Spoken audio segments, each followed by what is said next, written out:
Hello, and welcome to the Bitesize summary presentation of the Purple 365 webinar, Living with an Autism Diagnosis Later in Life. We held this in recognition of Autism Awareness Month, which is in April, on Monday the 4th of April 2022. So the session was hosted by Purple's Head of Business Partnerships, Charlene Overend, and then we were also joined by two fantastic guests.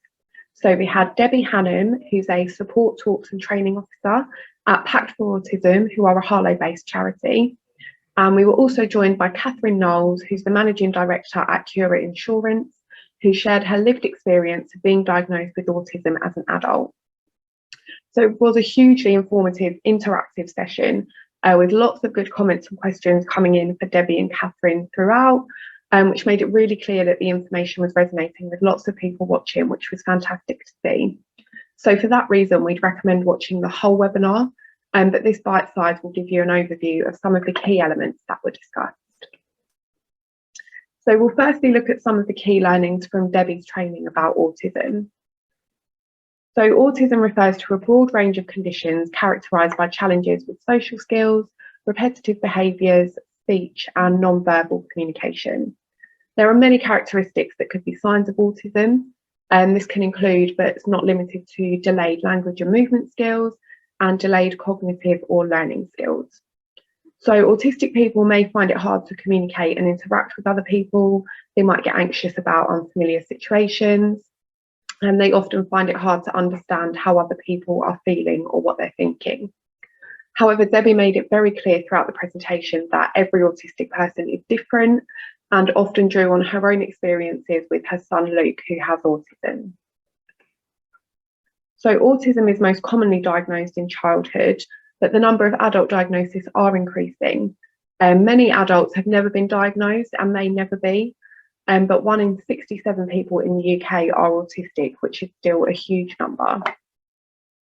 So Debbie also spoke a bit about the neurodiversity movement that wants to change the way that we think about autism. So neurodiversity is a viewpoint that brain differences are normal rather than deficits.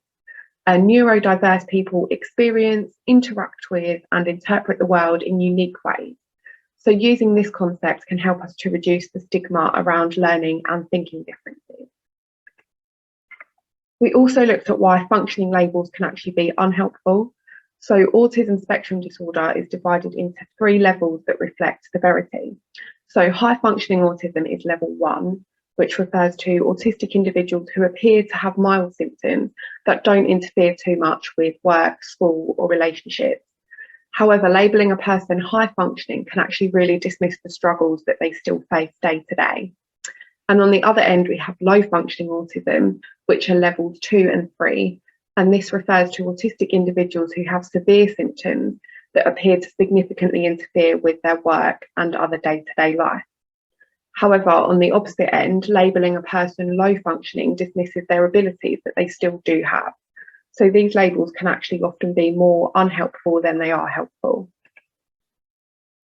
So Debbie also shared some great information and actually some brain scan visuals that actually showed the difference in brain activity in an autistic and a non-autistic brain, which really highlighted the differences and showed why different environments can become so overwhelming for autistic people.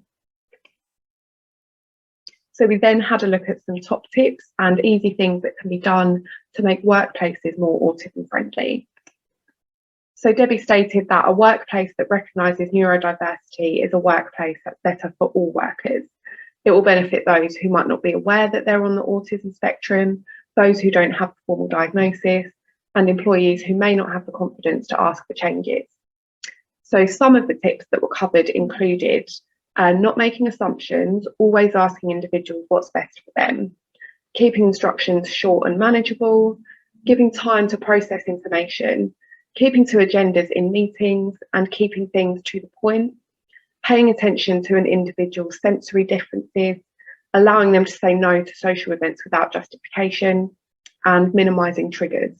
So every autistic person is different, as we learn, but sensory differences such as changes in routine, anxiety and communication differences are all really common triggers amongst anyone with autism. So Charlene then had a chat with Catherine Knowles, who was diagnosed with autism in September 2021 at the age of 36. So she explained to us how years prior she'd been wrongly diagnosed with other mental health issues and described her feelings of anger, relief, and finally understanding after her diagnosis. She runs an insurance company with her husband, so she also had some fantastic ways of implementing autism-friendly practices into the workplace, having done this firsthand herself. So everything that Catherine shared was so insightful. It was actually so difficult to pick just some clips to share for this short session because everything she said was really interesting and really helpful. But we've tried to highlight some of the key points to share with you here. But I've always just felt that I was not the same as everybody else. I definitely didn't cope very well at secondary school. I didn't understand all the girls. I just didn't understand them. I didn't understand all the cliques. I didn't understand all the nastiness that you can sometimes get with teenage girls. And I would just be like, you know what, I just don't want to, I'm going over here. I'm just going to leave you all over, that kind of thing. It was very isolating.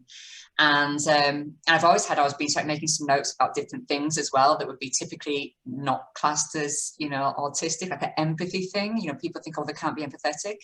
I'm too empathetic. So I really, really struggle. As examples, obviously we're all seeing things at the moment in the news, which are very upsetting, and hearing things. And so right now, and probably since very early on in COVID, so for a few years, I can't watch the news. I just cannot watch it. I can read about it, but I can't watch it. I can't see videos. I can't see pictures, because if I see them, I always think of it as that I've got lots of routes going on at the same time in my mind. And one of the routes is then constantly playing that thing. So unfortunately, earlier I saw an image of someone that had been hurt in Ukraine, a young child. And that picture is now in my brain constantly, just in my brain at the side. And alongside that is my 3 young children. And what is the potential? So the catastrophic thinking is just going on and on and on and on. Massively, massively sensitive to smells, hugely sensitive to smells, to the point that I have my own business, and we live at the seaside up in the northeast. And one of the things that I have done for many years is I've banned anybody from having fish and chips in the office. They are not allowed, they're not happy, but they do really enjoy days when I'm not in the office, like today, because then they'll suddenly get a round of fish and chips, all of them. They're like, yes, she's not in. But it's obviously really lovely as well that they're very respectful. And for me, my diagnosis was 2 things.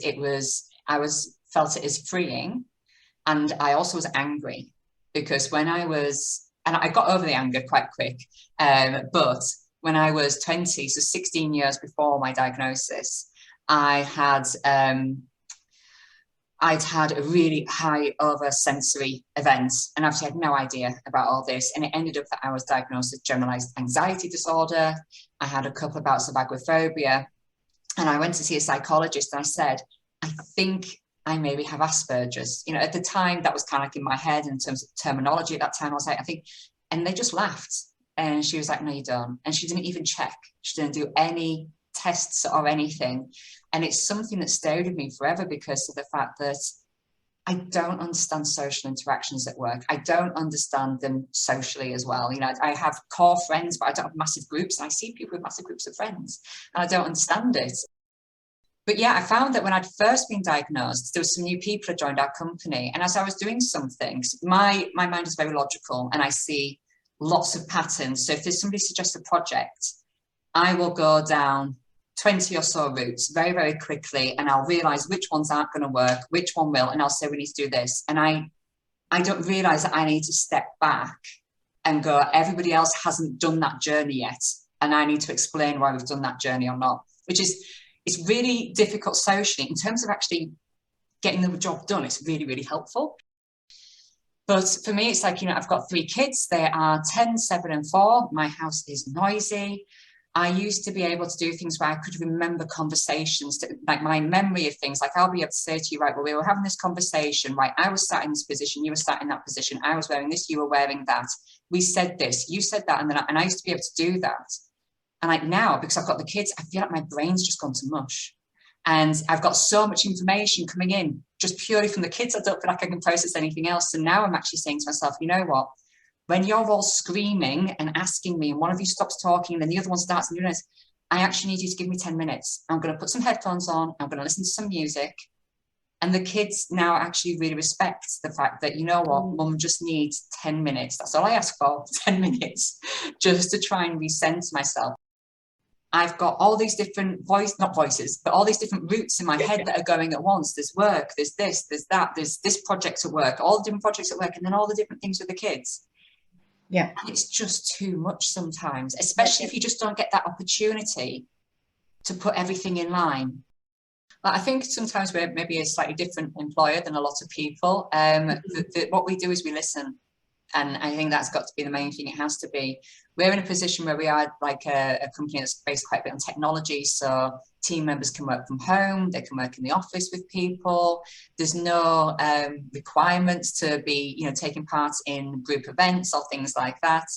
And we try and make sure, because as well, for lots of people who work with us, they do have a number of different health conditions and things like that. So we never assume anything. So, you know, like if, you know, some people have said, oh, they want to go do rounders on the beach in the summer. It's just like, oh, well, that's all well and good for the people who physically can. So that's positive. What can we do to make sure everyone's involved if we're going to, a lot of you wanting to do that and things like that.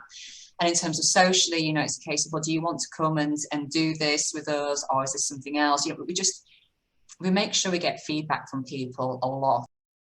Thank you for watching. So we do recommend watching the full webinar if you're interested in gauging more of an understanding of what Debbie shared, and also hearing more about Catherine's lived experience, which was really interesting. But we hope you enjoyed this bite-sized overview. And if you have any questions about anything to do with Purple 365, you can email me anytime at lashby@wearepurple.org.uk.